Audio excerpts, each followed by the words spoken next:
The sound of that slap cut through the silence of the corridor like a knife. Clarissa's hand connected with Camille's face with a force that made the air feel heavier, dangerous, charged with something nobody in that house dared to name out loud.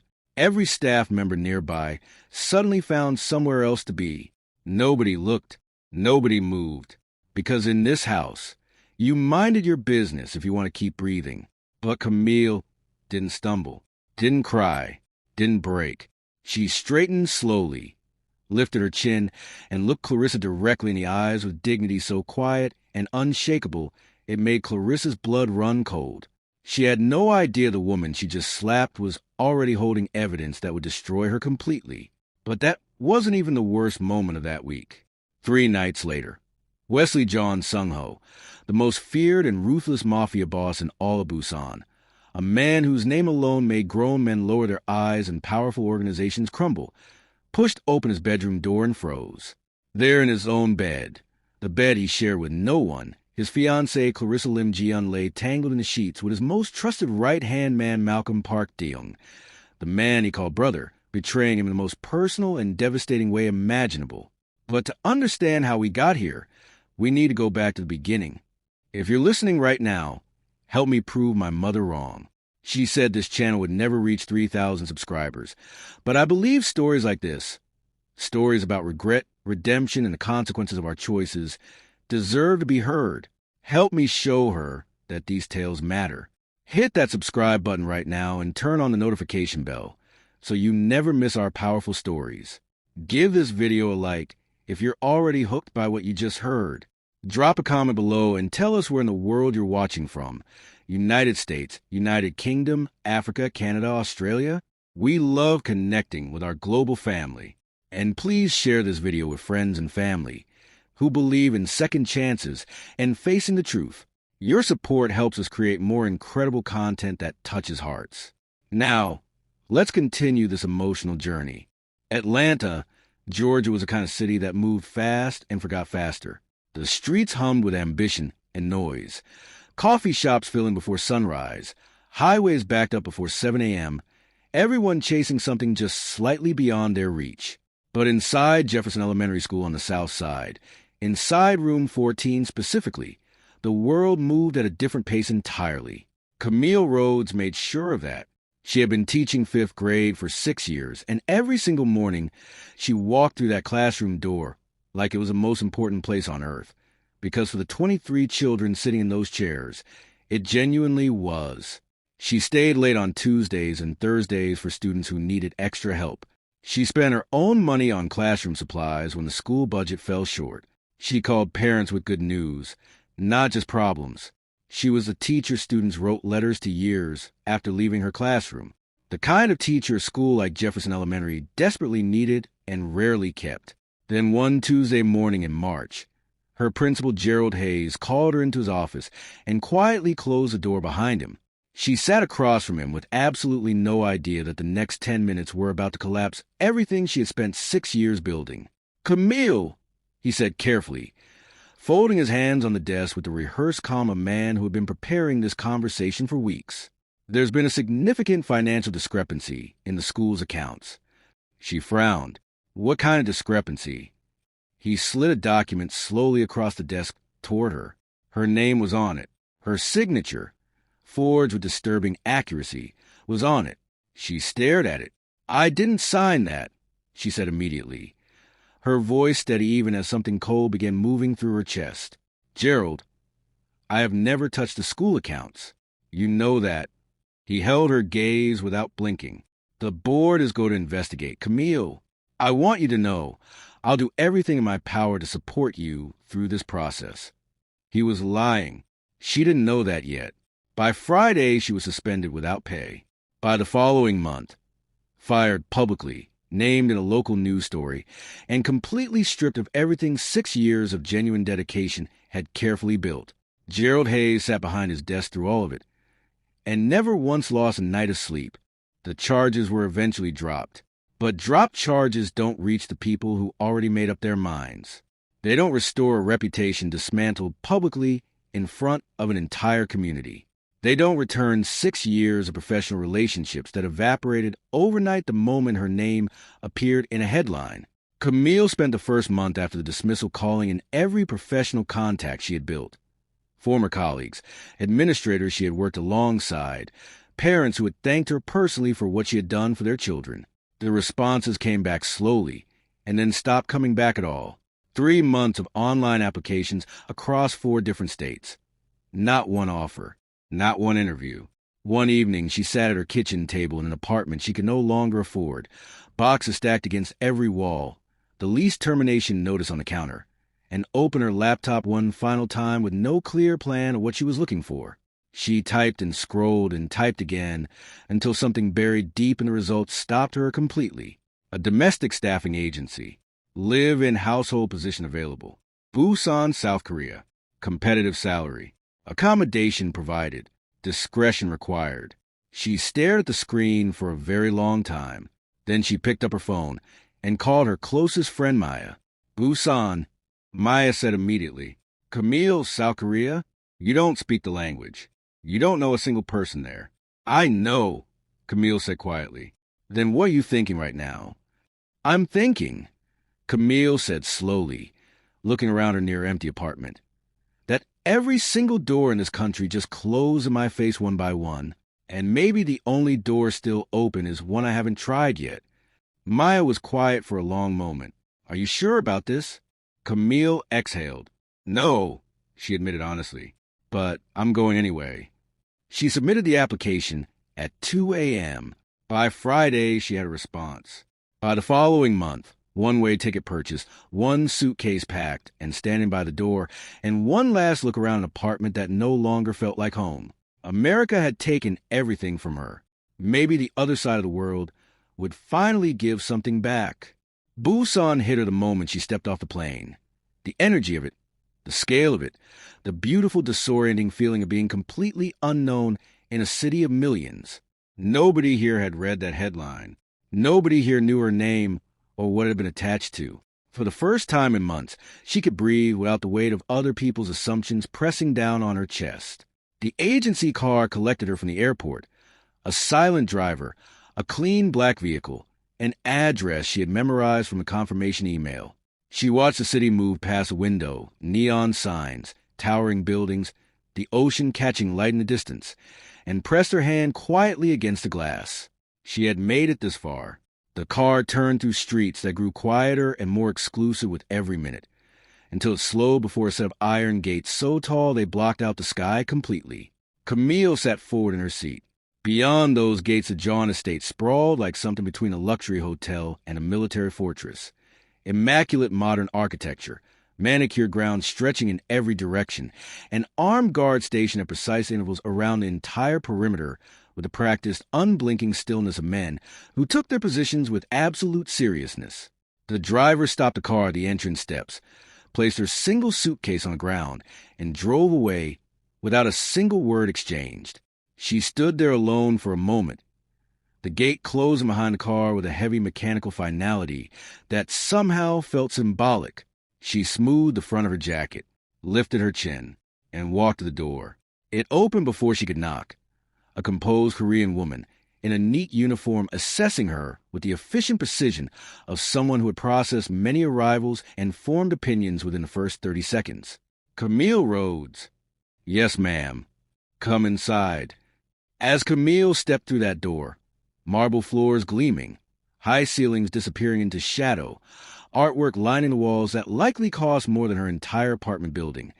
2 suited men near the staircase stopped their conversation completely and watched her until she turned the corner. Nobody warned her about anything. Nobody told her whose house this was or what kind of world she had just walked into. She was about to find out entirely on her own. The John estate operated like a living organism with its own unspoken laws, and within 3 days Camille had already begun mapping them carefully. She noticed how the kitchen staff moved noticeably faster the moment certain cars appeared in the driveway, how conversations in the staff quarters dropped to complete silence when specific footsteps were heard on the upper floors, how the armed guards positioned throughout the grounds never once relaxed, not even during the quietest hours of the morning. Nobody explained any of it. Nobody needed to. The language of fear was entirely self-explanatory.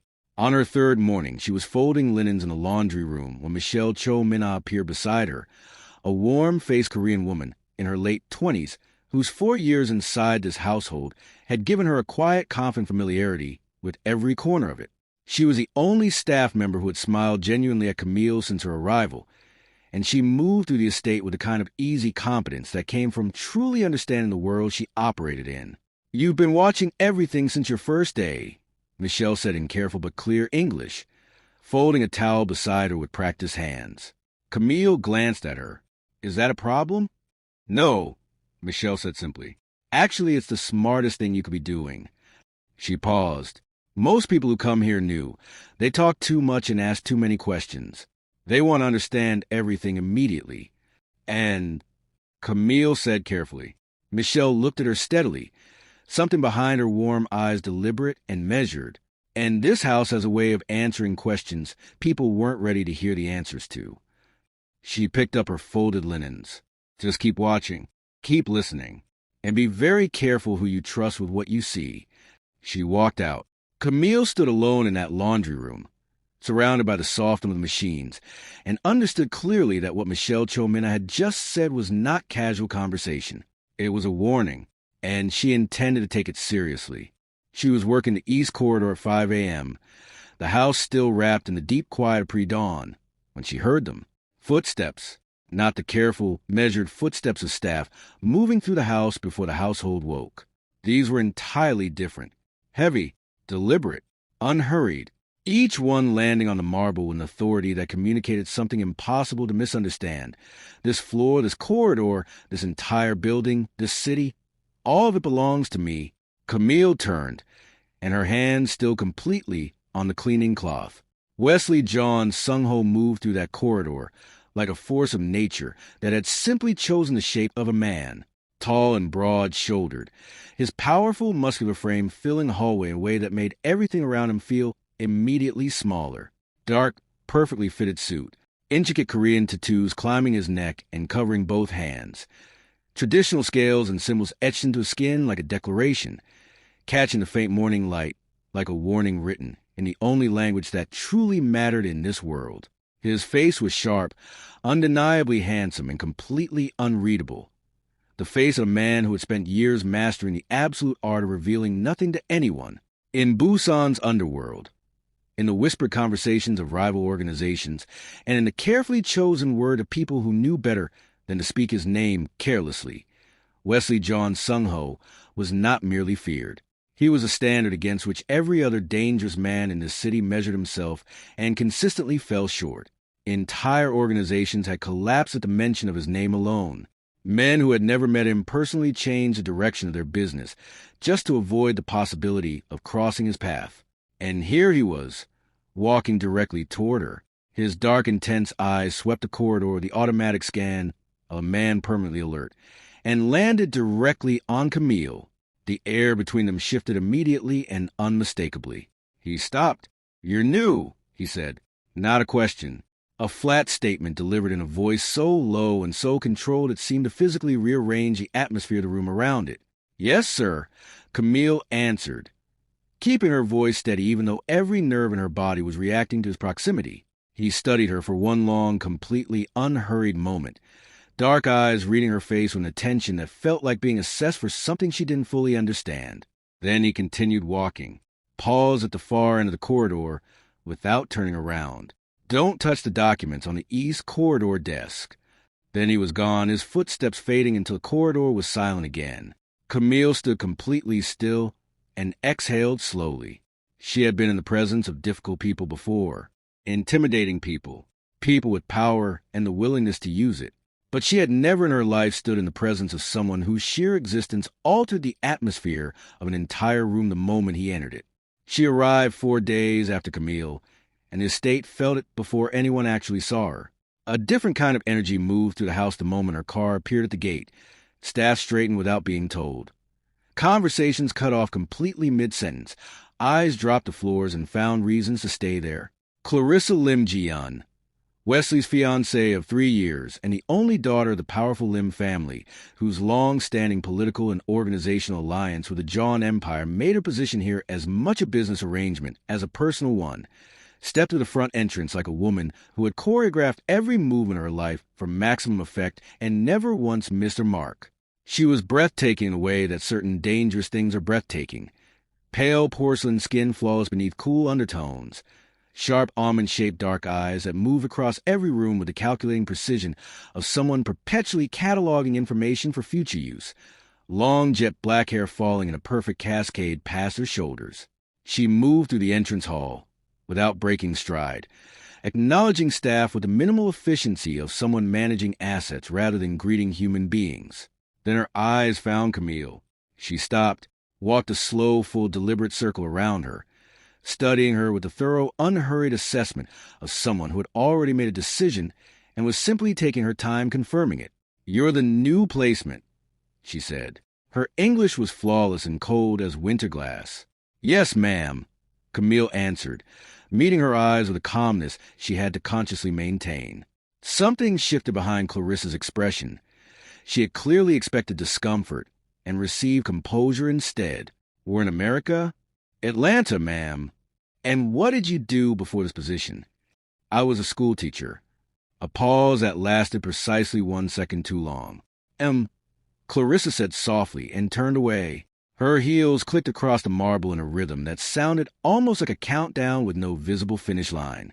Michelle appeared at Camille's shoulder the moment Clarissa disappeared around the corner. "Whatever she just decided about you in the last 2 minutes," she said under her breath, "be very careful. Because she doesn't forget, and she doesn't let things go." It happened on her 5th day. Quietly, accidentally, the way the most significant moments tend to arrive without announcement.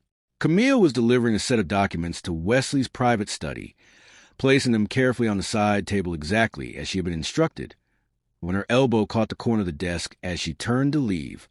A framed photograph that had been sitting near the edge tipped forward, and before her hands could reach it, hit the marble floor and shattered. The sound was sharp and final in the complete silence of the room. She crouched down immediately, gathering the broken pieces with careful fingers, so focused on collecting every shard that she didn't hear the study door open behind her until his voice filled the room with a quiet that somehow carried more weight than volume ever could. "Leave it." She stood and turned. Wesley stood in the doorway watching her, not with anger, which he could have navigated, but with something considerably harder to read. He crossed the room slowly and crouched down himself, lifting the photograph from inside the broken frame with both hands. He held it for a long, still moment, staring at it, and Camille watched something move across his face that she had never expected to witness on a man like him. Something unguarded, something raw. "I'm so sorry," she said softly. "I didn't mean to." She paused, then asked before she could think better of it, "Who is that?" He looked up slowly. The dark eyes that usually gave nothing away were carrying something different in this moment. "My father," he said quietly. "He passed away 6 months ago." The air between them changed completely, became warmer, softer, unexpectedly and profoundly human. "I'm truly sorry for your loss," Camille said, and she meant it with her whole chest. Wesley looked at her for a long moment, reading her face the way he read everything, then stood slowly. "Clean it up before you leave," he said, and the armor came back up around him as smoothly as it had momentarily fallen. But something had shifted permanently between them in that quiet room on that ordinary afternoon. Something neither of them had words for yet, and they both felt it with equal and unmistakable clarity. Clarissa noticed it the same evening, because noticing things before they became problems was perhaps the single greatest skill she had spent her entire adult life deliberately developing. She had been passing the east corridor when she heard voices drifting from the direction of Wesley's study, not the clipped formal exchange of employer and household staff, but something quieter, something warmer, something that had absolutely no business existing between those two particular people. She stopped walking, stood in the corridor, completely still for 30 measured seconds, then continued without a word to anyone.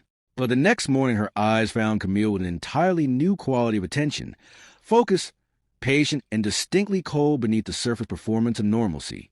That evening, she walked into Wesley's private sitting room where he sat reading and lowered herself gracefully into the chair directly across from him. She crossed her legs, smoothed her dress. "The new girl," she said conversationally, as though the topic had simply occurred to her. "Camille." Wesley turned a page without looking up. "What about her?" "She seems to be settling in very comfortably," Clarissa said, her voice perfectly measured.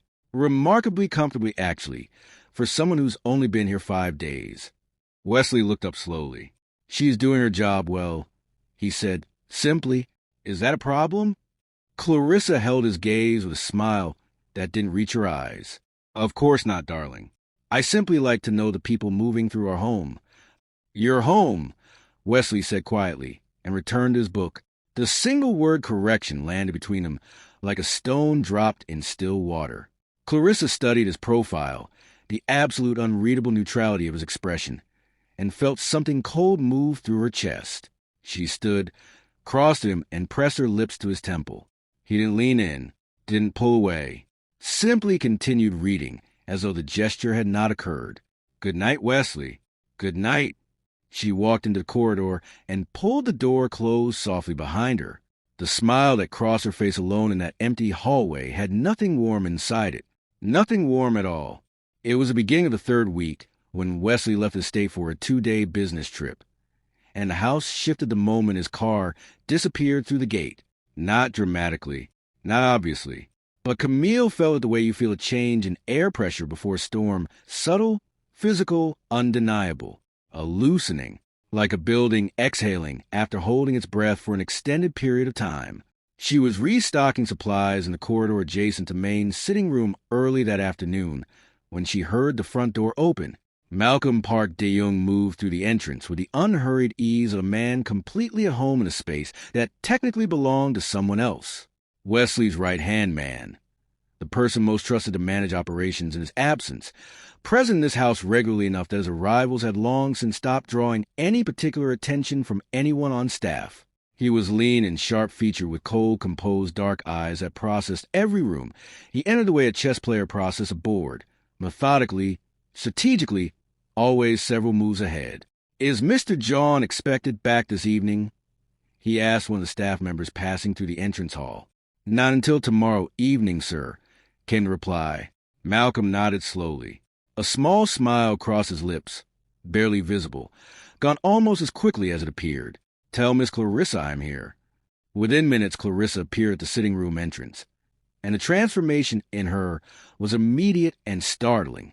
The cold, calculated composure she wore like armor in Wesley's presence was completely gone. Her whole body loosened, her expression softened into something almost unrecognizable, warm, open, genuinely alive in a way Camille had never once witnessed from her before. "You're early," Clarissa said, her voice dropping to something low and intimate the moment the last staff member disappeared from view. "I couldn't wait," Malcolm said simply, and the way those 3 words landed between them told Camille everything she needed to know about the nature of what she was witnessing. "Wesley won't be back until tomorrow evening," Clarissa said, moving close at Malcolm with the easy familiarity of 2 people who have been doing this for a very long time. "Which means we have tonight." Malcolm reached out and tucked a strand of hair behind Clarissa's ear, slowly, deliberately, completely without guilt. "And the Ryuk meeting," he said quietly. "Confirmed for Thursday," Clarissa answered, her voice dropping even lower. "They're ready to move when we are." Malcolm nodded, his hand resting at her waist now. "And Wesley suspects nothing?" Clarissa laughed softly, a cold, beautiful sound completely devoid of warmth. "Wesley," she said with quiet contempt, "sees exactly what I allow him to see." Camille stood frozen in the corridor, her back pressed against the wall, her hand covering her mouth, her heart hammering so loudly she was terrified they would hear it. She had heard enough, more than enough. She moved away from that wall with the careful, controlled silence of someone whose entire body was shaking on the inside while staying completely still on the outside. And when she finally reached the safety of the back staircase, she stood against the wall in the darkness and pressed both hands flat against her chest. The Ryuk name meant nothing to her yet, but the tone, the intimacy, The conspiracy, the casual, contemptuous mention of Wesley's name by the two people he trusted above everyone else's life. That meant everything. And it settled into her chest like something heavy and permanent that she already knew she would never be able to put down. Wesley returned the following evening, earlier than expected, earlier than anyone had been told to anticipate. Camille heard the gate open from her room and watched through a small window as his car moved up the driveway and the lights of his private entrance came on. She watched the estate shift back into its familiar tension the way it always did when he returned. Staff straightening, voices dropping, the whole household rearranging itself around his presence the way planets rearrange themselves around a gravitational center. She lay in her bed for hours afterward, staring at the ceiling, replaying everything she had heard in that corridor. The Ryuk name, Malcolm's hand at Clarissa's waist, the casual, contemptuous way Clarissa had said, "Wesley sees exactly what I allow him to see." She couldn't sleep. She got up quietly, wrapped herself in her robe, and made her way to the kitchen. She needed tea. She needed something warm and ordinary to hold in her hands while her mind worked through the weight of what she was carrying. She pushed the kitchen door open and stopped. Wesley stood at the far counter with a glass of water, still in his work clothes at midnight, staring at the middle distance with the particular stillness of a man whose thoughts were working very hard beneath a completely controlled surface. He looked up when she entered. "I'm sorry," she said immediately, starting to step back. "I didn't know anyone was—" "Stay," he said quietly. She hesitated for just a moment, then moved to the stove and put the kettle on. He remained at the counter. The kitchen settled into silence around them, large and warm and stripped of formality that governed every other space in this estate. Something about the lateness of the hour made the usual distance between them feel unnecessary. "You came back earlier than expected," she said carefully, not meeting his eyes, focused on her mug. "Business finished sooner than planned," he said simply. A pause. "You couldn't sleep?" he said, watching her. "No," she admitted. "Something on your mind?" She looked up at him across the kitchen. This man whose fiancée was at this very moment somewhere in the same house with his right-hand man, and felt the weight of what she knew pressing against the back of her throat. She swallowed it carefully. "A lot of things," she said honestly. He studied her face for a long moment with those dark eyes that never missed anything. "How long have you been in Busan?" he asked, shifting the conversation with a gentleness she hadn't expected from him. 3 weeks, she said quietly. "And before Busan?" Something about the quietness of that kitchen, the lateness of the hour, the absence of performance that darkness always permitted, made her answer more honestly than she had spoken to anyone in months. She told him about Atlanta, about Jefferson Elementary, and 6 years of genuine belief, about Gerald Hayes and the Ford signature, and the Friday everything collapsed, about the community that turned away before a single fact was verified. Wesley listened without interrupting once, without the uncomfortable restlessness most people showed when a story made them feel helpless. He listened with the full weight of his complete attention resting entirely on her. When she finished, the kitchen was quiet, and her tea had gone slightly cool. "The man who framed you," Wesley said after a long, still moment, his voice low and careful. "He's still free." "Yes," she said simply. Something moved behind his eyes, controlled and deep. "That won't last," he said quietly. "Injustice always has an expiry date. Every single time." Camille looked at him across that warm midnight kitchen and felt something shift permanently inside her understanding of who this man really was beneath everything the world saw when they heard his name. Something she had not expected to find here.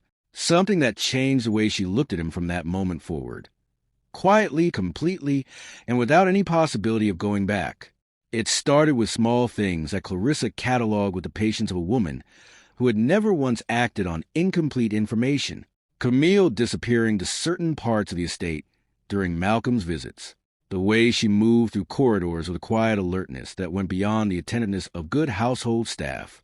The way her eyes tracked certain conversations without appearing to. Clarissa had built her entire life on reading people accurately, and something about Camille Rhodes was beginning to read like a problem that needed to be addressed before it became something larger. She chose a Tuesday afternoon. The house quiet, staff occupied in the East Wing, no witnesses within earshot. She found Camille in the upper corridor folding fresh linens onto the hall table and approached with the calm, deliberate energy of a woman who had already decided how this conversation was going to end. "Put those down," she said. Camille set the linens down and turned to face her. "Is everything all right, ma'am?" Clarissa stepped closer, close enough that the question felt less like a conversation and more like a wall being built around Camille from all four sides simultaneously. "I'm going to ask you something," Clarissa said softly, "and I want you to think very carefully before you answer me." "Of course," Camille said, her voice even, her eyes steady, her expression giving absolutely nothing away. "What exactly have you been doing?" Clarissa said, each word measured and precise. "When you disappeared to the lower corridors during Mr. Park's visits?" Camille held her gaze without blinking. "My job, ma'am," she said simply. "The supply rooms are in the lower corridors." Clarissa studied her face for a long, searching moment, looking for crack, the flinch, the micro-expression that would confirm what her instincts were already screaming at her. She found nothing, absolutely nothing, and somehow that complete absence of reaction infuriated her more than confession ever could have. "You think you're very clever, don't you?" Clarissa said, her voice dropped into something barely above a whisper. "I think I'm doing my job, ma'am," Camille said quietly. The composure, the quiet, unshakable dignity of it, snapped something loose inside Clarissa that she had been holding tightly in check. Her hand moved before the decision was fully conscious. The slap connected with Camille's face with a force that sent the sound cracking through the empty corridor like a gunshot. Every nerve in Camille's face erupted in sharp burning pain. Her head turned with the impact. The corridor went absolutely silent. And then, slowly, deliberately, with a control that cost her everything she had, Camille turned her face back, straightened her spine, lifted her chin, and looked Clarissa directly in the eyes with stillness so complete and so dignified that Clarissa actually took one involuntary step backward. No tears, no trembling, no breaking, just those steady dark eyes looking back at her with a quiet that was somehow more powerful than anything Clarissa had expected. "Is there anything else you need, ma'am?" Camille said, her voice perfectly level. Clarissa stared at her for 3 long seconds, something shifting behind her eyes that looked almost like uncertainty. Then she turned and walked away, her heels striking the marble hard and fast. Camille stood alone in that corridor, jaw tight, cheek burning, eyes stinging with tears she absolutely refused to release, and made a decision in that moment that she had been circling for days. No more waiting. No more watching from a distance. Whatever was happening in this house, she was going to document every single piece of it until the truth was completely and undeniably impossible to ignore. Wesley left for a business meeting 2 days later, expected back by evening. By mid-morning, Malcolm's car was already at the gate. Camille watched from the upper window as he moved through the entrance, unhurried, familiar, completely at ease. She had been ready for this. She checked her phone, storage cleared, volume silenced, recording app open and waiting. She moved through the estate with the careful, practiced invisibility of someone who had spent weeks learning exactly where the blind spots were, which corridors carried sound, which doors didn't latch fully, which corners gave a clear line to the sitting room, without putting her in anyone's direct line of sight.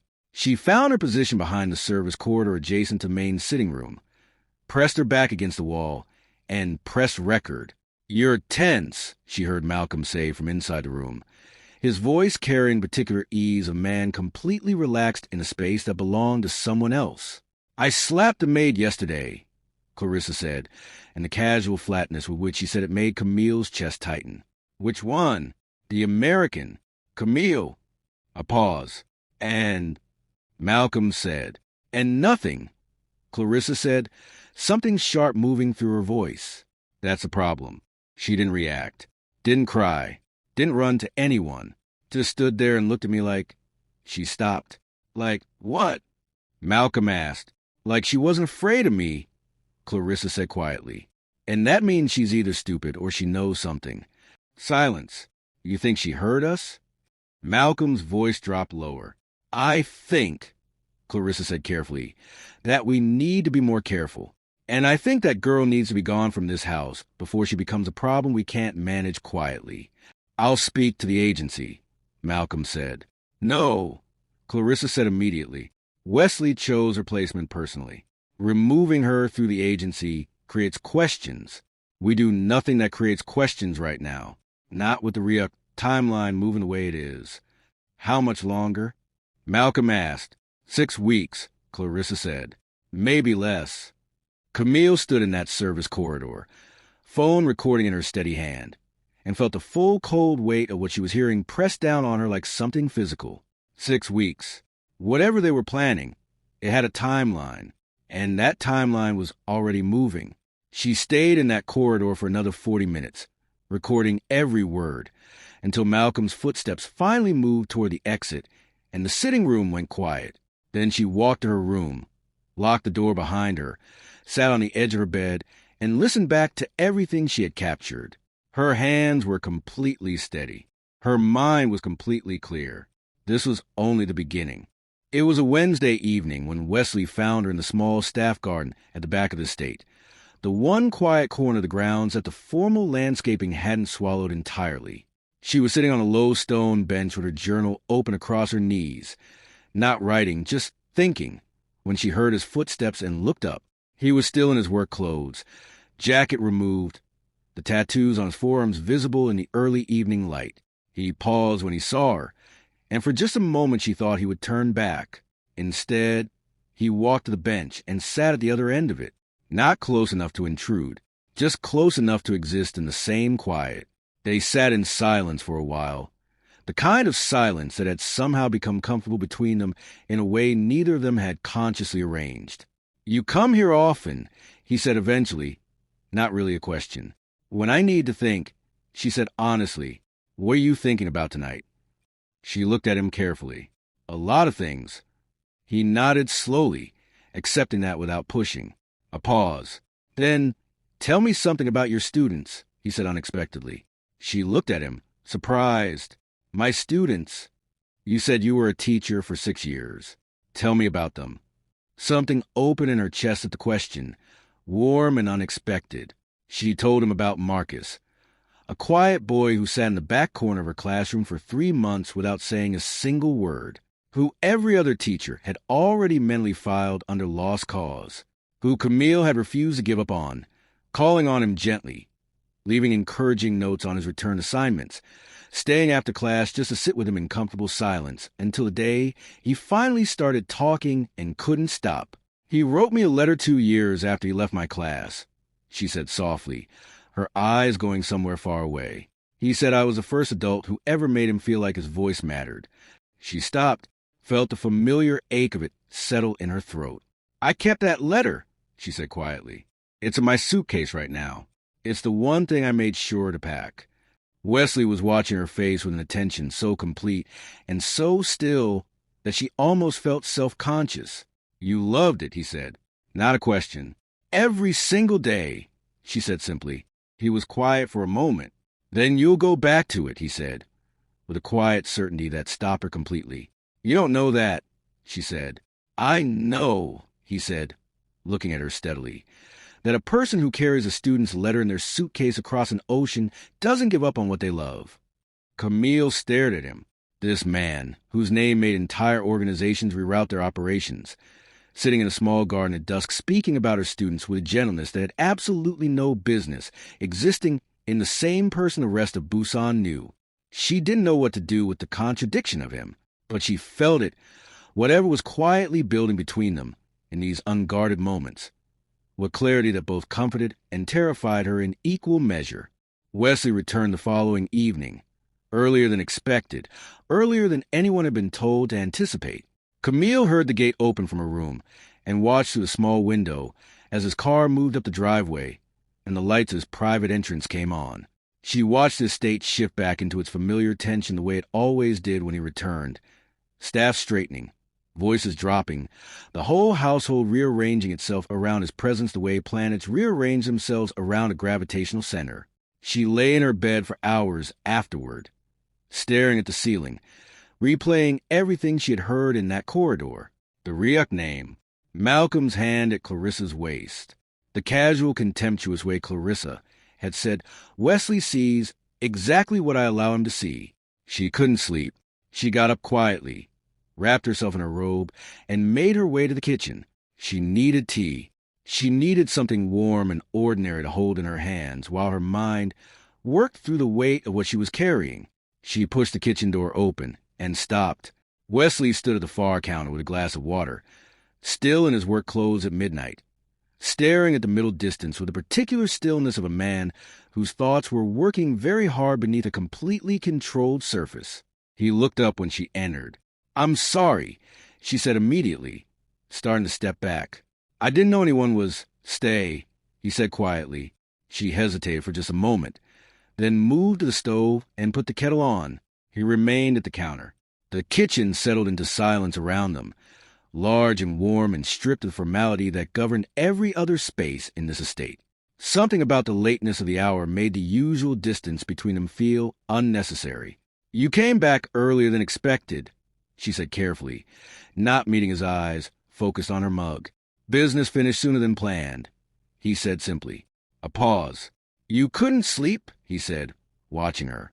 "No," she admitted. "Something on your mind?"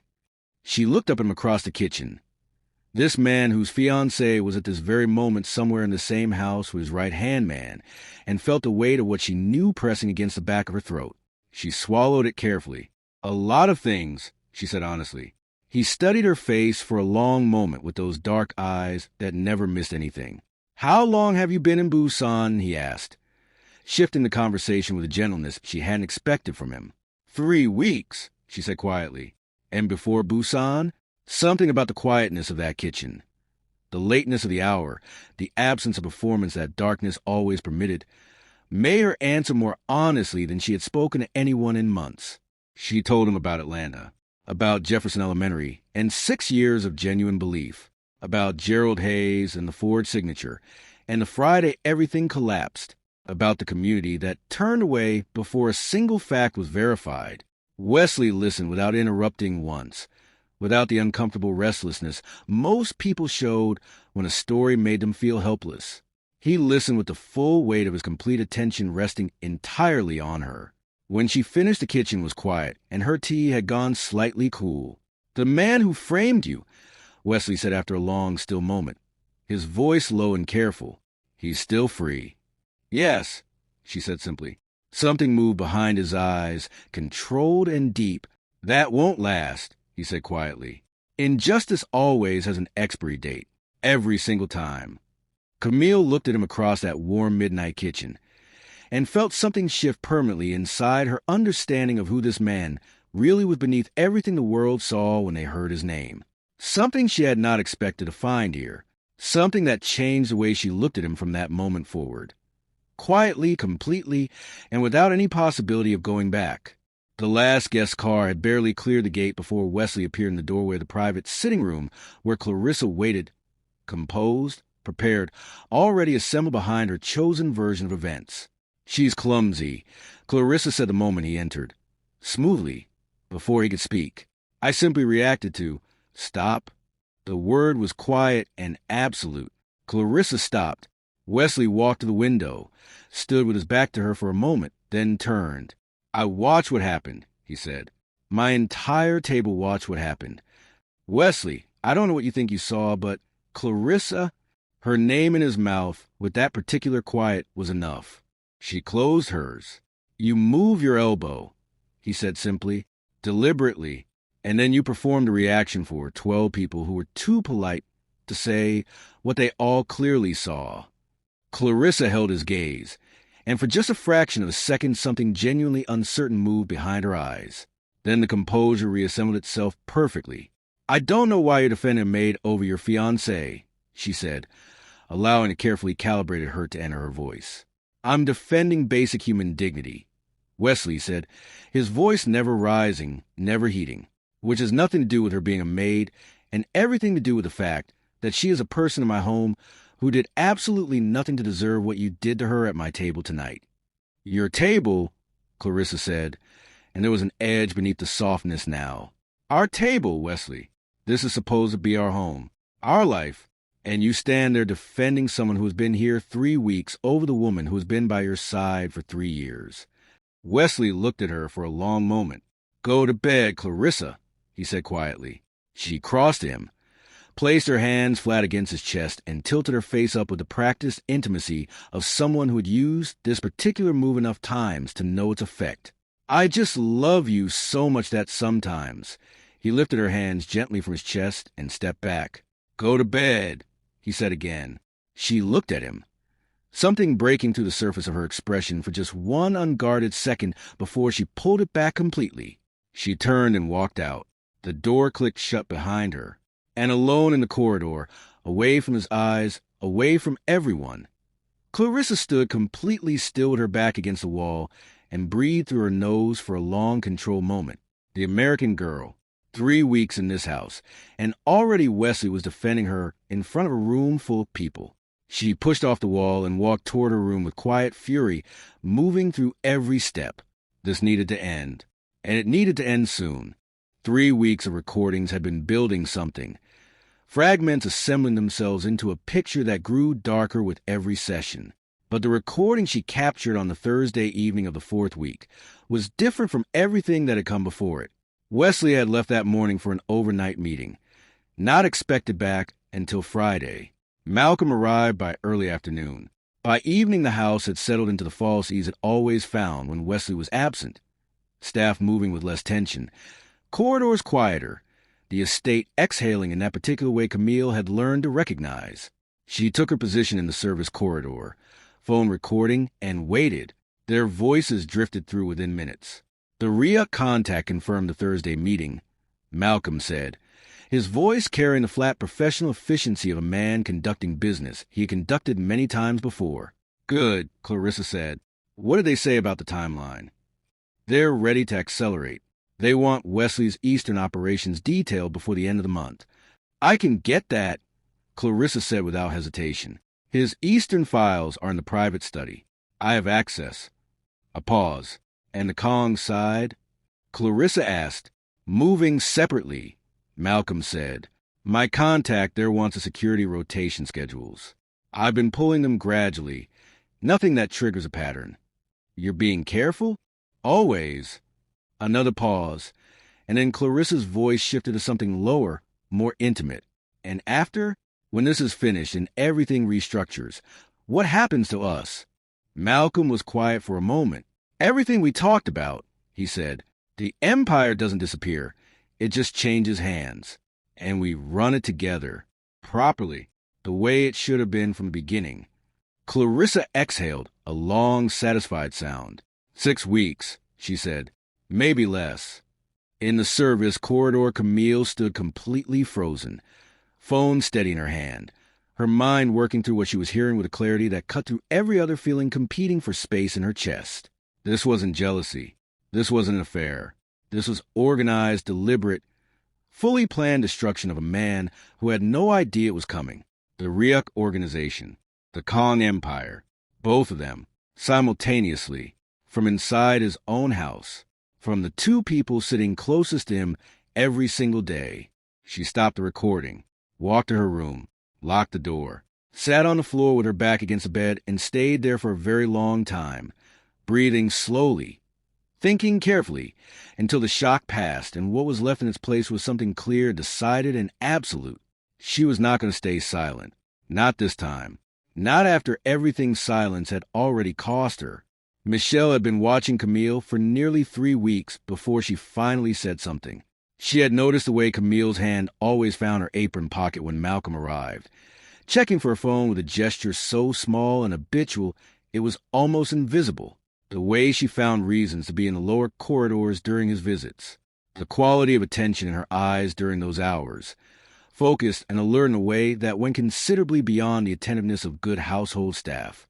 She waited until a quiet Friday afternoon when they were alone in the laundry room, the machines running, no one within earshot, and closed the door behind her. Camille, she said, and something in how she said the name made Camille look up from the linen she was folding.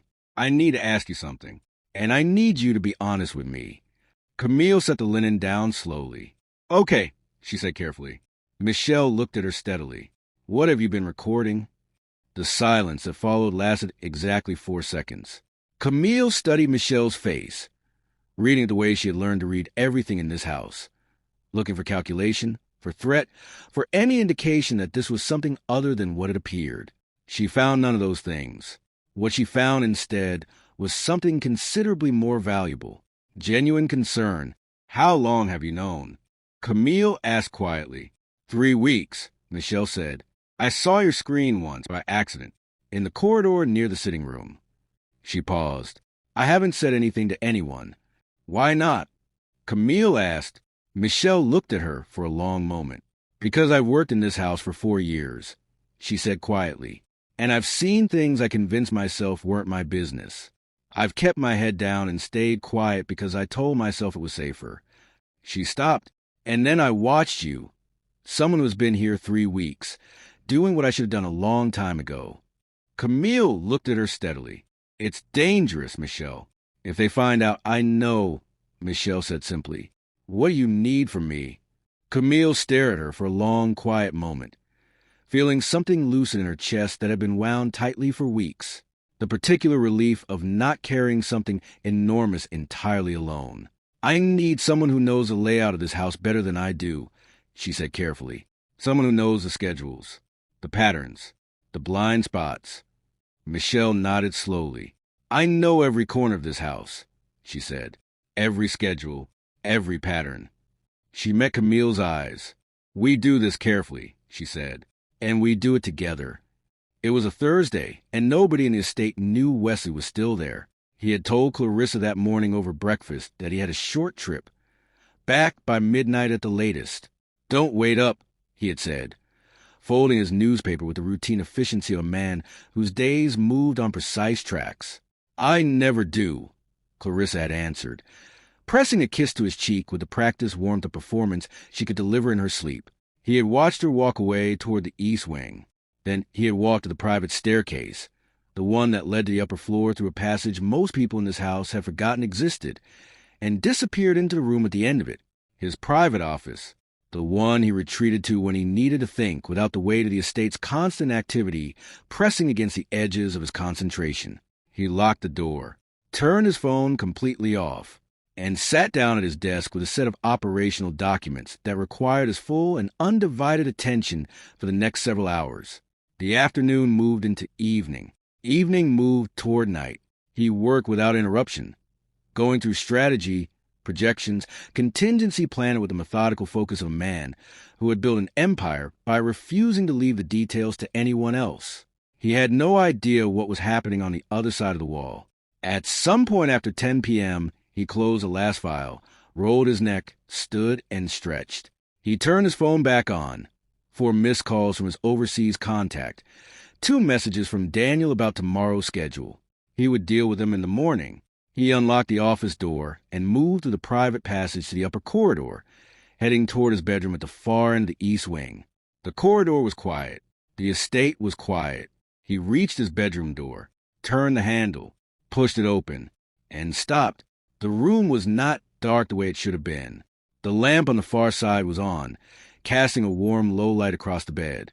And in that bed, his bed, the bed that occupied the most private and protected space in the most private and protected room of his entire estate, his fiancée Clarissa Lim Ji-yeon lay tangled in sheets with Malcolm Park Dae-young, the man he had grown up with, the man he had trusted above everyone, the man he had called brother for 15 years. Neither of them heard him open the door. For 3 full seconds, Wesley stood completely motionless in that doorway. And in those 3 seconds, something happened behind his eyes that no one in Busan's underworld would ever have believed possible from a man of his reputation. Something broke. Not loudly, not visibly, but completely. Then Malcolm shifted, looked toward the door and froze. Wesley. The name came out barely above a breath. Clarissa's head turned. The color drained from her face. So completely, it was almost physical to watch. Wesley stood in the doorway for one more long moment, looking at both of them with an expression so utterly still and so utterly controlled that it was more terrifying than any explosion could ever have been. Then he turned and walked back down the corridor, and the bedroom door swung shut behind him in the complete silence of a house that had no idea what had just irreversibly changed inside it. He didn't go back to the private office. He went to the ground floor study, the formal one, the one that looked out over the front grounds through floor-to-ceiling windows, and he stood at those windows in the dark for a very long time without turning the lights on. He heard Malcolm's hurried footsteps on the stairs 7 minutes after he walked away. Heard him pause at the bottom, probably deciding whether to follow. The footsteps moved toward the study door, stopped outside it. "Wesley!" Malcolm's voice through the closed door was low and rough with something that might have been genuine anguish if Wesley had been in any condition to assess it charitably. "Wesley, please. Let me explain." Silence. 15 years, Malcolm said to the door, his voice dropping. 15 years, and I know I have no right to ask you to hear me out. I know that, but please, go home, Malcolm. Wesley's voice came from the darkness of the study. So quiet and so flat it barely seemed to carry enough weight to pass through a door. But it did, and every word of it carried the particular quality of finality that Malcolm had heard Wesley use exactly once before in 15 years, and had prayed never to hear directed at himself. A long silence on the other side of the door. "Wesley, I said go home." The footsteps retreated. The front door opened and closed. And then Clarissa's heels on the stairs, slower, more deliberate than Malcolm's panicked exit. She stopped outside the study door. "Wesley." Her voice was different from Malcolm's. Still controlled, still composed, already beginning to construct something. "I know what you think you saw, Clarissa, but if you would just let me get out of my study." A pause that lasted long enough to reveal that she was calculating her next move rather than feeling anything. "We need to talk about this," she said, shifting to something softer, more vulnerable sounding. "Not tonight," he said. "Wesley, not tonight." The silence stretched. Then her heels clicked away down the corridor, unhurried, controlled, giving nothing away to the empty house around her. And Wesley stood alone in the dark study, hands clasped behind his back, looking out the front grounds where Malcolm's car had already disappeared through the gate, and stayed there until the sky outside the window began to pale toward morning. For 3 days after that night, Wesley became a different kind of presence in his state. Still there, still moving through its spaces, still handling the business that couldn't wait. But something behind his eyes had gone somewhere unreachable. He canceled 2 meetings without explanation, took his meals alone in the study, spoke to staff in clipped functional sentences that contained no excess and invited no response. The estate moved around him the way everything in his world had always moved around him, carefully, quietly, with the attentive caution of people who understood that the space a man like Wesley occupied when he was hurting was not a space anyone entered uninvited. Clarissa had been conspicuously composed through all of it, moving through the estate with a carefully calibrated mixture of wounded dignity and patient understanding that Camille found more unsettling than open anger would have been. Malcolm had not returned. Camille watched all of it from her careful distance, saw the weight Wesley was carrying a particular set of his shoulders, in the way he sat alone in the garden on the second evening, staring at nothing with a glass of whiskey untouched on the table beside him. She didn't approach that evening, or the morning after. She gave him space the way she had learned to give herself space, understanding that some things needed to be sat with before they could be spoken about. On the third evening, she found him in the small back garden, her garden, the quiet one, sitting on the stone bench in the dark with no glass this time, no pretense of any activity. Just sitting, carrying it. She walked out slowly and sat beside him, not at the opposite end of the bench the way she usually did. Beside him, close enough that their proximity said something without requiring words to say it. He didn't look at her, didn't speak. For a long time, neither of them did. The garden held them both in its quiet. "Then you don't have to say anything," Camille said softly. "I know," he said. Another long silence. "I trusted him," Wesley said eventually, his voice so low she almost felt it more than heard it. "With everything, for 15 years. She didn't offer comfort, didn't rush to fill the silence with reassurance. She simply sat with him in it, the way she had sat with her own grief in the empty Atlanta apartment, understanding that sometimes the most valuable thing one person could offer another was the simple refusal to leave them alone with it. "I know," she said quietly. And somehow, in the way she said it, he understood that she genuinely did. She had been sitting with a decision for 3 days, turning it over carefully the way you turn something fragile in your hands before committing to a direction. The recordings on her phone represented months of patience, of risk, of careful invisible work she and Michelle had built piece by piece in the margins of their daily routines. 12 separate recordings. Clarissa's voice, Malcolm's voice, names, the Ryuk organization, the Kong Empire, spoken with the casual ease of people who had no idea anyone was listening. Timelines discussed and revised. Operational details about Wesley's empire passed between them like currency. And underneath all of it, the affair, the intimacy, the breathtaking audacity of two people dismantling a man's life from inside the walls of his own home while he sat at his desk, trusting them completely. She sat on the edge of her bed that third night and listened through all 12 recordings from beginning to end without stopping. When the last one finished, she sat in the silence for a long time with her phone in her lap. Wesley already knew about the personal betrayal. She had watched it hollow him out from across the estate for 3 days. But he didn't know the rest. He didn't know about the Ryuk organization receiving his operational movements. He didn't know about Malcolm feeding his security rotation schedules to the Kong Empire. He didn't know that the two people he had just caught destroying his personal life had simultaneously been dismantling his professional one, and that a timeline was already in motion that had nothing to do with hurt feelings or wounded pride.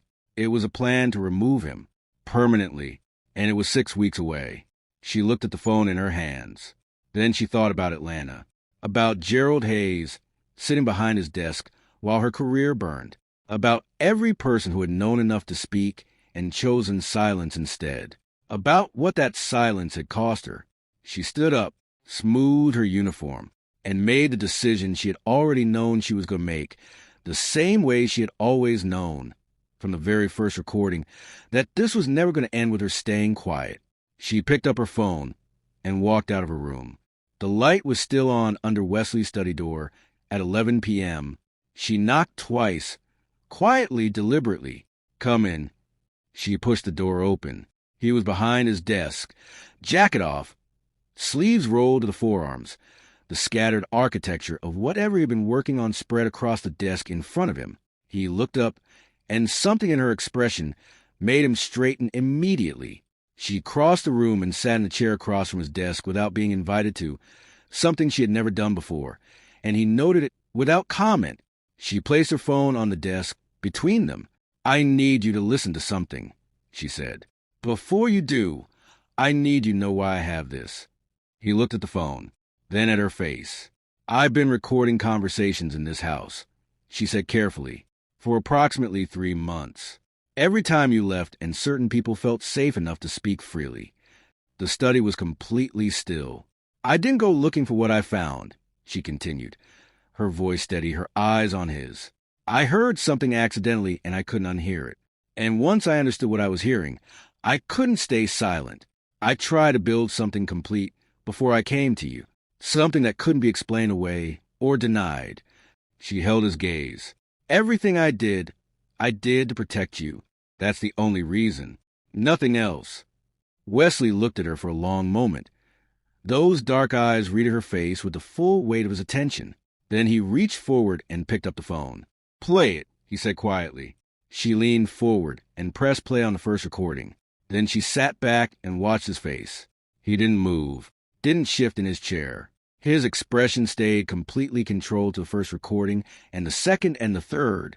But on the fourth, when Malcolm's voice came to the speaker discussing security rotation schedules being passed to the Kong Empire, something moved through Wesley's jaw so fast and so controlled it was almost imperceptible. Almost. She watched him absorb recording after recording, 12 in total, each one adding another layer to a picture that grew darker and more comprehensive with every passing minute. When the 12th recording ended, the study fell into a silence, so complete it felt physical. Wesley set the phone down on the desk with the same careful deliberateness he applied to everything. He stood, walked to the window, stood with his back to her, looking out at the dark grounds. For a very long time. "Wesley," she said softly. He turned, and for just one fraction of a second, before the control reassembled itself completely, she saw it, the full weight of what 12 recordings of betrayal did to a man who had already spent 3 days carrying the first one. "Thank you," he said quietly, just those 2 words. But the way he said them, with a gravity and a sincerity that came from somewhere considerably deeper than courtesy, told her everything about what they actually meant. He sat alone in that study until 4 a.m. He didn't call anyone, didn't summon anyone, didn't reach for the whiskey on the side table. He simply sat and thought, and let the full architecture of what he now understood assemble itself completely in his mind without rushing or flinching away from any part of it. The personal betrayal he had been carrying for 3 days was one thing. He had known betrayal before, in business, in negotiation, in the calculated movements of rival organizations. He had built an empire in a world where trust was a currency everyone eventually counterfeit. But this was different. Malcolm had not just been sleeping with his fiancée. Malcolm had been feeding his security schedules, the most sensitive operational information that existed inside the John organization, to the Kong Empire, for months, systematically, with the particular efficiency of someone who understood exactly what they were handling and exactly what its value was to the people receiving it. And Clarissa, simultaneously, had been walking through his private study, accessing his Eastern operation files, and delivering them to the REAC organization. 2 separate channels, 2 separate enemies, 1 coordinated destruction, all of it moving forward on a timeline that had 6 weeks left on it. He picked up the photograph of himself and Malcolm from 10 years ago that sat on the corner of his desk. Both of them young, both of them hungry, standing in front of the first building they had acquired together in what felt at the time like the beginning of something that would last their entire lives. He stared at it for a long time. Then he placed it face down on the desk. He thought about Camille, sitting across from him with her phone and her 12 recordings in her steady hands and her honest eyes, telling him she had carried this for 3 months alone because she couldn't stay silent when silence would have cost someone else what silence had once cost her. He thought about that for a long time. A woman who had every reason in the world to keep her head down, who had come to this country with nothing and built the fragile beginning of a new life inside these walls, had risked all of it to protect a man she owed nothing to, because her conscience wouldn't allow anything less. He sat with that understanding in the quiet of his study at 4 a.m. and felt something shift inside him that had nothing to do with strategy or planning, or the cold, precise machinery of how he intended to respond to everything he now knew. Something considerably more human than any of that, and considerably more dangerous. He told no one. Changed, nothing visible. The next morning, he came down to breakfast at his usual time, sat at the head of his table with his newspaper and his coffee and the unhurried composure of a man carrying absolutely nothing unusual. Clarissa appeared 20 minutes later. Immaculate as always, her performance of normalcy so polished it would have been genuinely impressive under any other circumstances. "Good morning," she said, pressing a kiss to his temple as she passed to her chair. "Good morning," he said, turning a page of his newspaper, without looking up. She watched him across the table for a moment. "You seem better," she said carefully. "I am," he said simply. She poured her coffee. "I think we should talk about the other night. Properly, when you're ready." "When I'm ready," he agreed, without inflection, without invitation. She studied his profile for another moment, then returned to her coffee. He turned another page. That afternoon, he contacted 3 men.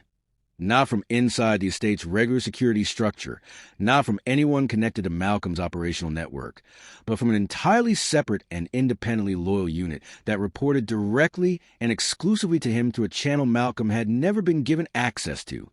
He met them individually, gave each of them specific and different pieces of false operational intelligence, carefully constructed misinformation, plausible enough to be acted on, specific enough to be traceable. Then he waited. He also called 2 council members, men whose loyalty to him predated the current organizational structure by over a decade, and spoke to each of them privately in terms that were measured, evidenced, and completely unambiguous. Within 72 hours, the first piece of false intelligence had appeared in REAC organization movements. Within 96 hours, the second had surfaced in Kong Empire activity. Every suspicion confirmed, every channel identified, every doubt removed. He passed Camille in the corridor on the 5th morning, not stopping, not turning his head, and said quietly as he walked past her, "Stay close to the estate this week. Don't go anywhere alone." She matched her pace to his for exactly 3 steps. "Is it time?" she said, equally quiet. "Almost," he said. and continued walking. He set it for a Thursday. A formal dinner. 6 council members, Malcolm summoned in his capacity as right-hand man, Clarissa present as fiancée. The invitations went out through normal channels in normal language. Nothing that deviated from the established pattern of the quarterly gatherings Wesley hosted for his senior organizational circle. The estate prepared accordingly. Table set. Kitchen working through the afternoon. The formal dining room arranged with particular careful elegance that characterized every event held inside these walls. Clarissa dressed with her usual immaculate attention, appearing at the top of the stairs 40 minutes before the first guest arrived in a deep green dress that made the pale perfection of her skin luminous.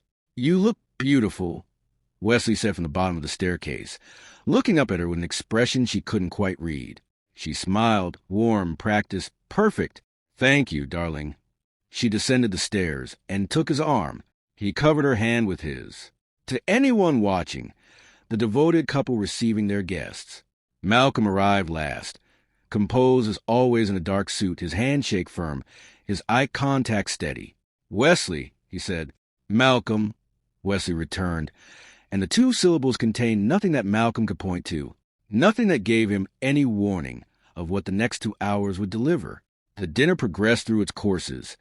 Conversation flowed with the careful, measured energy of powerful people performing social fluency at each other. Wesley ate.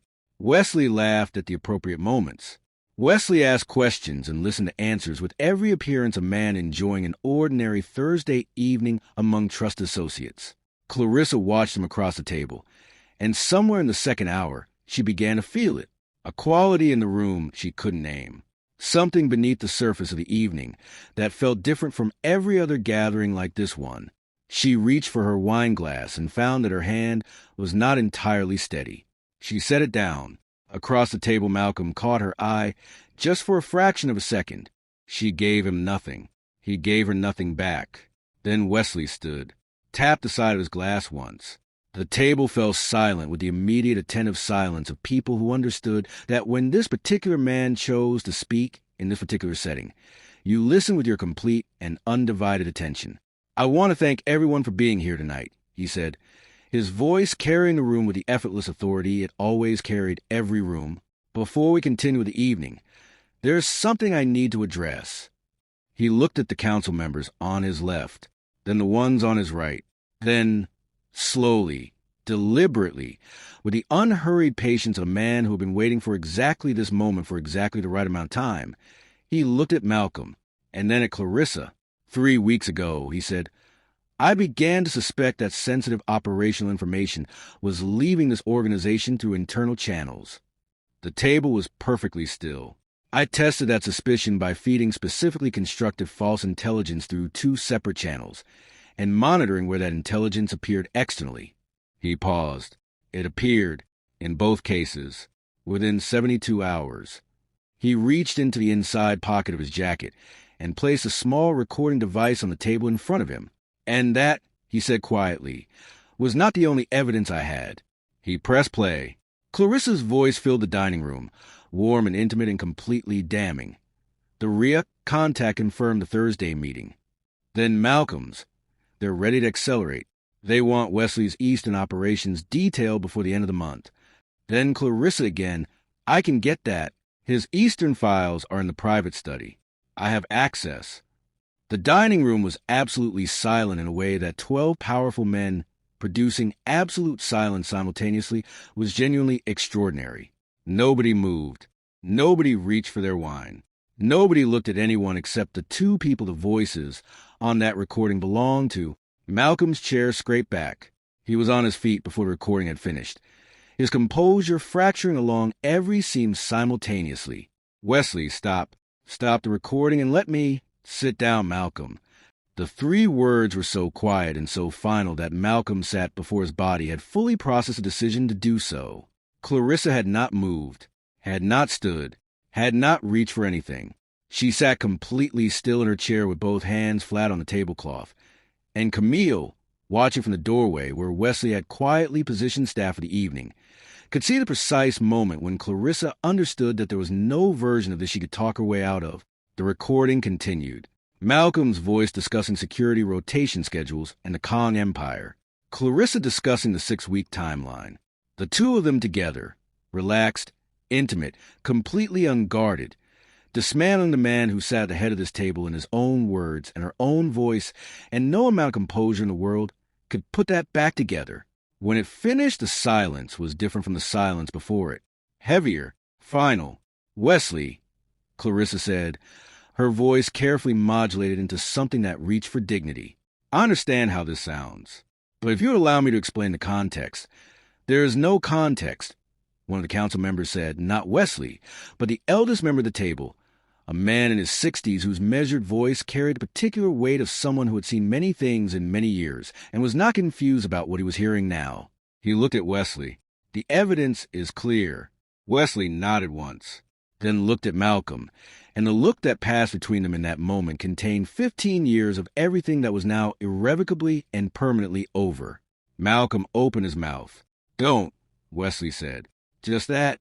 Malcolm closed it. Wesley's men, who had been positioned at the dining room entrance since before the first guest arrived, moved forward. "Take Mr. Park to the East holding room," Wesley said quietly. "And Miss Lim will remain at the table until the council has concluded its assessment." Two men stepped to Malcolm's chair. He didn't fight it. He walked, and at the doorway he turned back once, looking at Wesley with something in his eyes that might have been genuine anguish if the 12 recordings on that device hadn't made it impossible to receive as anything other than the final performance of a man who had run out of moves. "I'm sorry," Malcolm said. The words landed in the room. Wesley looked at him steadily. "I know," he said. "Go." The council deliberated for 40 minutes in the private meeting room, while Wesley sat alone in his study, the same study where Camille had placed her phone on his desk 9 days ago and changed everything. He sat without moving, letting the quiet of the room hold him, until he heard a knock. "The council has concluded, sir," one of his men said through the door. "And Mr. Park is asking if you'll see him before." "Send him in," Wesley said. A pause on the other side of the door. "Sir, send him in." Malcolm entered alone. The composed sharpness that had characterized every version of him Wesley had ever known was completely gone, and what was left in its absence was something older and rawer and considerably more honest. He stood in the middle of the study, not approaching the desk, not sitting, not performing anything, just standing. "I'm not going to try to explain it," Malcolm said, his voice rough. "There's no explanation that touches what I did." Wesley looked at him from behind the desk. "No," he said simply. "There isn't." Malcolm looked at the floor for a moment, then back up. 15 years ago," he said quietly, "when we had nothing, you were the one who said we'd build something real, something that lasted." "I remember," Wesley said. "I believe that," Malcolm said. "I need you to know I believe that." "Then what happened?" Wesley said, and it was the first time genuine emotion had entered his voice since Malcolm had walked through the door. Not anger. Something harder than anger. Grief. "I stopped believing I deserved a seat at the table I helped build," Malcolm said. "And instead of saying that, instead of coming to you, I looked for another way to take what I thought I'd earned." "You could have come to me," Wesley said. "I know," Malcolm said. "I know that now." The silence between them held 15 years of shared history, every fight they had survived together, every loss. Every early morning when they had sat across from each other in rooms considerably less comfortable than this one and built something from nothing through sheer force of combined will. Wesley stood, walked around the desk, stood in front of Malcolm, close enough that this was no longer a conversation across a room, but between two people who had once been brothers. "I would have given you anything you asked for," Wesley said quietly.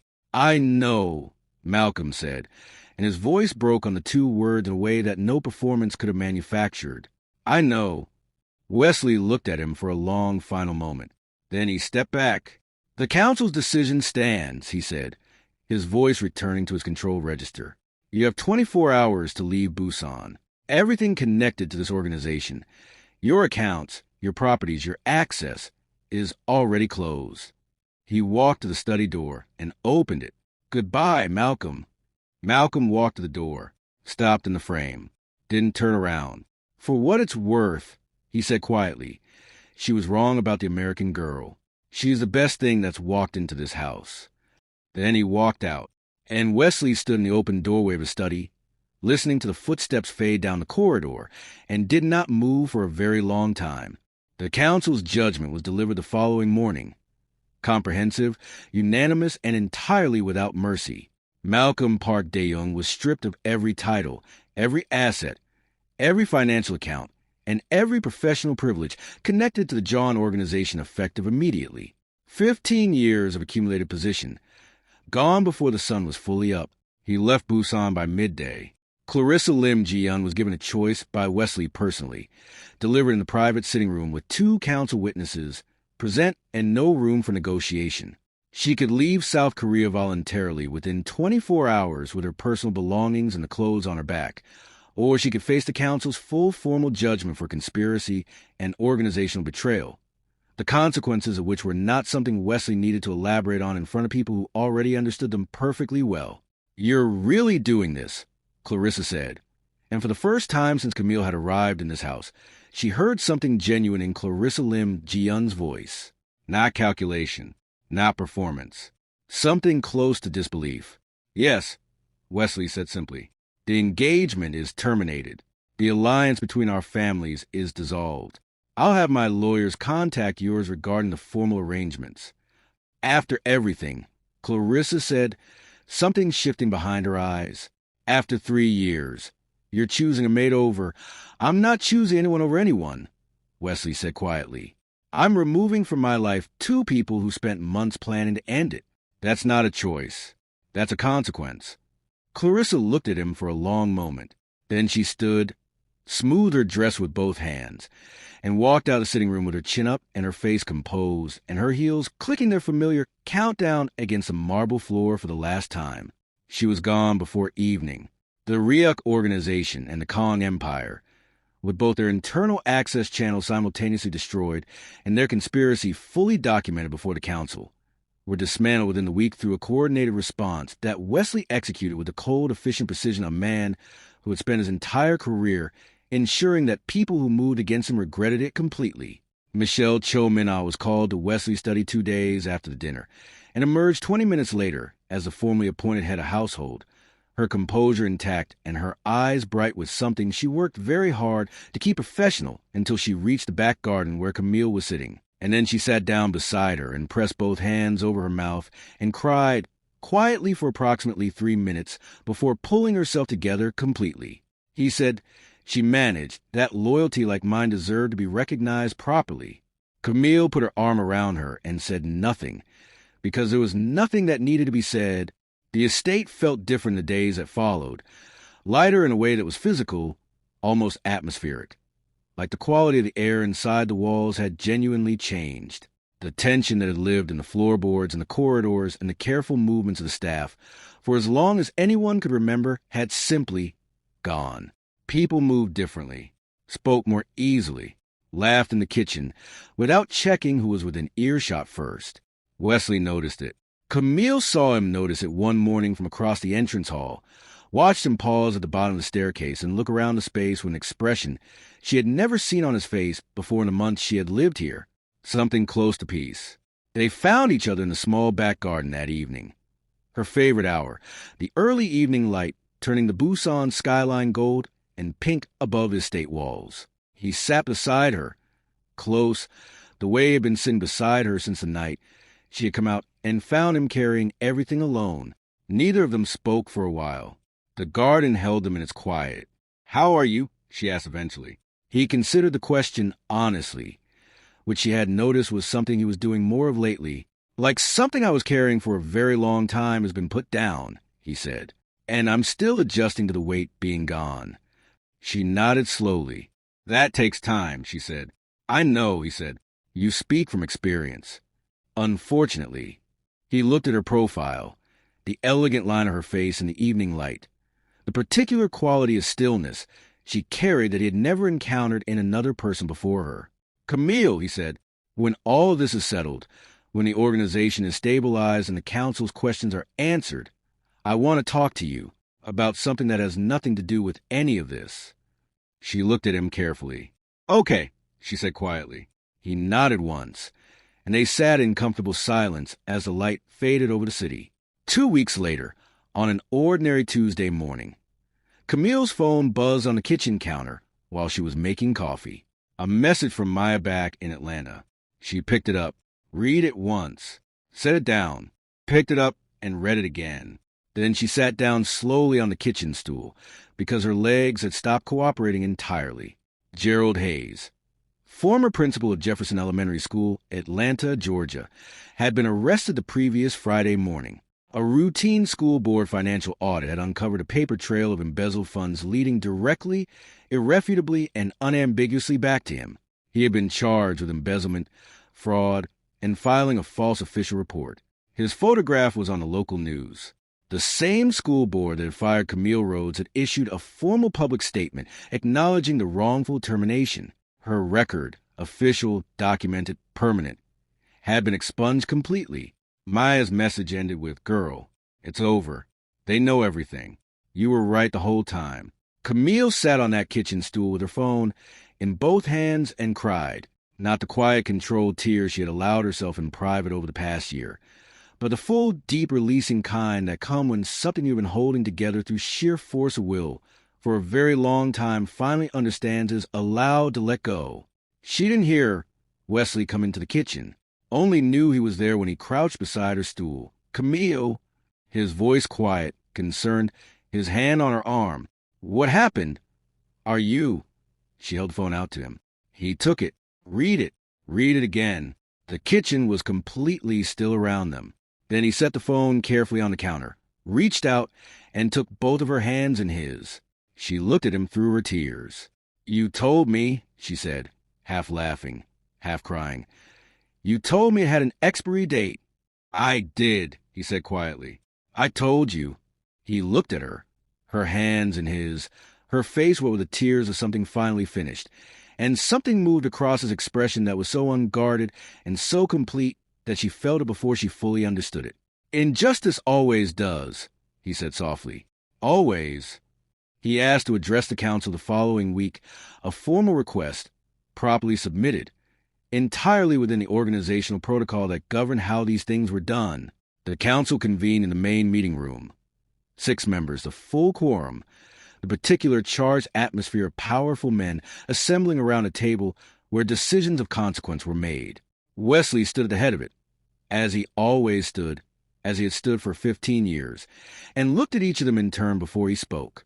"I want to address something that sits outside the operational matters on today's agenda," he said.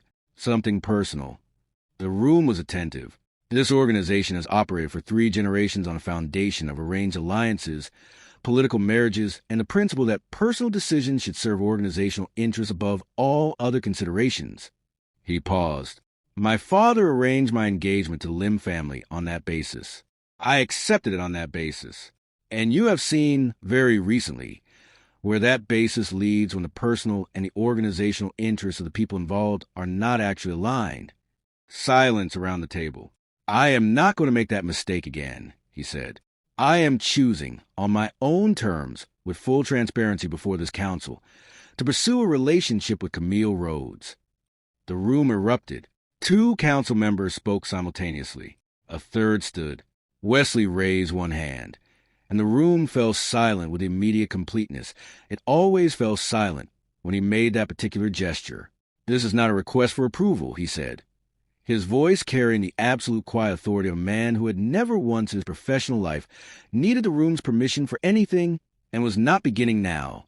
"It is a statement of intent, delivered to this council as a courtesy and as a demonstration of the transparency I intend to operate with going forward." He looked around the table one final time. "Are there questions about the operational matters on today's agenda?" A long silence. Then the eldest council member, the same man who had spoken at the dinner, looked at Wesley with an expression that contained something resembling the slow, reluctant adjustment of a man updating a position he had held for a very long time. "The American woman," he said. "She's the one who brought you the evidence." "Yes," Wesley said. The old man was quiet for a moment. "Then she has already demonstrated more loyalty to this organization than the 2 people who spent 3 years inside it," he said simply, and returned his attention to the papers in front of him. That evening, Wesley found Camille in the garden.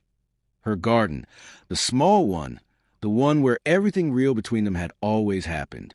The Busan skyline was lit against the night sky, 1,000 lights stretching to water, and she was sitting on the stone bench with her face tilted up toward the way she always sat when she was thinking about something she hadn't fully arrived at yet. He walked to her slowly. She looked up when she heard him, and whatever she saw in his face made her go very still. He reached into his jacket, took out a small box, and lowered himself to one knee in front of her on the garden path.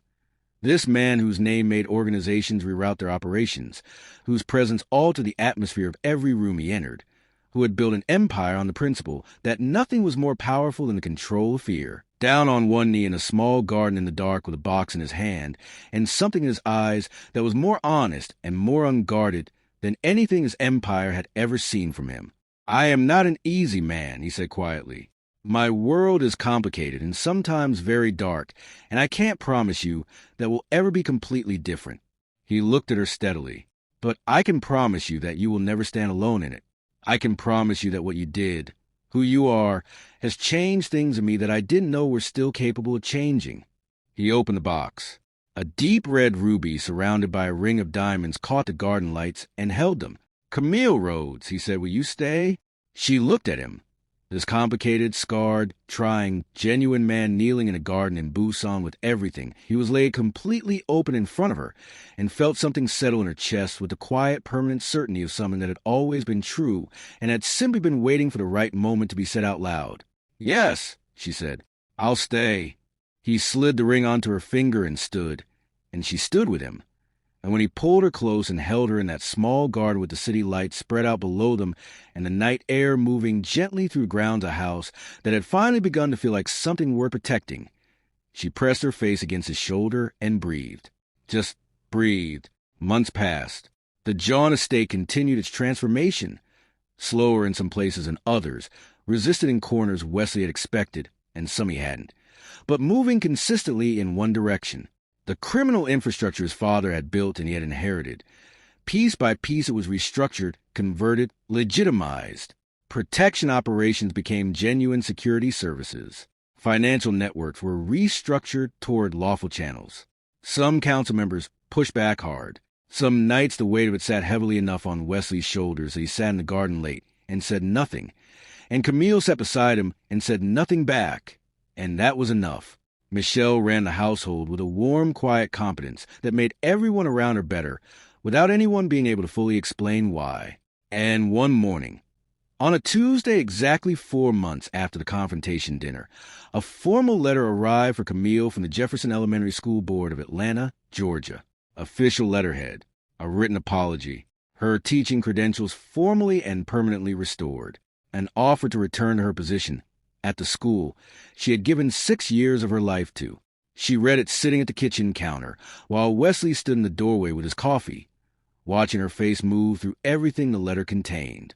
She read it twice, then she folded it carefully, set it on the counter, and looked up at him across the warm, familiar kitchen that had become, somewhere between a midnight conversation and a small garden on a Thursday evening, the most honest space she had ever occupied.